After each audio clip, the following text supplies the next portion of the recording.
Relation.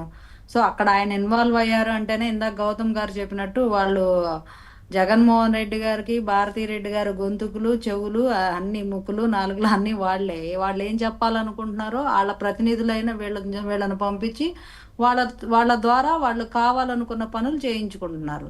ఇప్పుడు మద్యం policy రూపకల్పనలో ఎవరు పాల్గొనాలండి? ఎవరు పాల్గొనాలి? ఆ ఎక్సైజ్ మినిస్టర్ ఉండాలి. ఆ ఎక్సైజ్ డిపార్ట్మెంట్ అధికారులు ఉండాలి. వాళ్ళు ఉండాల్సింది పోయి ఆయన జగన్మోహన్ రెడ్డి గారు, ఓఎస్డి కృష్ణమోహన్ రెడ్డి గారు, లేకపోతే చీఫ్ సెక్రటరీ ధనుంజయ రెడ్డి గారు, లేకపోతే భారతీ సిమెంట్ డైరెక్టర్ అతను గోవిందప్ప బాలాజీ, గోవిందప్ప బాలాజీ గారు, ఈయన రాజు కసిరెడ్డి గారు, వీళ్ళ సజ్జల శ్రీధర్ రూపకల్పన. రెడ్డి అంటండి, ఎస్పీవై ఆగ్రోకి ఏం సంబంధమో కూడా తెలియదు. అసలు ఏం సంబంధం ఆయనకి ఏంటి? అసలు ప్రభుత్వంలో ఆయన పాత్రలు ఏంటి? అసలు వీళ్ళకి ఏం సంబంధం? ఏ సంబంధం లేని వ్యక్తులు కూర్చొని ఒక పాలసీని రూపకల్పన చేసి ఇప్పుడు రాజకేశ్వర విచారణలో ఆయన వెరీ క్లియర్ గా చెప్పారు. జగన్మోహన్ రెడ్డి గారు ఆదేశించారు, మేము పాలసీని రూపొందించాం. ఏమని ఆదేశించారు? ఆయన మద్యం పాలసీ ద్వారా పార్టీ నడవడానికి కావాల్సిన నిధులన్నీ ఈ పాలసీ నుంచి, ఈ మద్యం నుంచే పార్టీకి అందాలి. నెల నెల 50 నుంచి 60 కోట్లు పార్టీ ఫండ్ లాగా రావాలి, పార్టీ అధిష్టానానికి చేరాలి. ఆ లెక్కన అప్పుడు 12 నెలలకి 50 కోట్లు అంటే 600 కోట్లు ఇంటూ 5 సంవత్సరాలు మొత్తం 3000 కోట్లు పైన.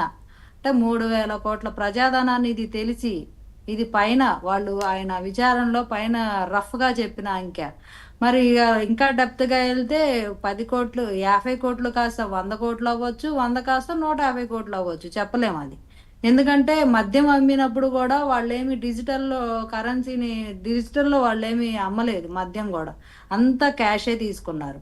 ఏ రోజు డిజిటల్ పేమెంట్స్ లేవు కాబట్టి ఆడిటింగ్ చేయడం కష్టం. ఎంత అమ్మారు, ఎంత చేశారు, ఎంత ప్రోడక్ట్ వచ్చింది, వాళ్ళు ఏ లెక్క చూపిస్తే అదే మనం అనుకోవాల్సింది తప్పితే నిజంగా అక్కడ అంద లైవ్ ఎంత ప్రోడక్ట్ వచ్చింది, ఎంత ప్రొక్యూర్మెంట్ జరిగింది, ఎంత సేల్ జరిగింది అనేది వాళ్ళు రాసిన దాని బేస్ మీదే మనం నిర్ణయించుకోవాల్సింది తప్పితే మిగతా ఎవ్వరికి ఎలాంటి ఇన్ఫర్మేషన్ లేదు.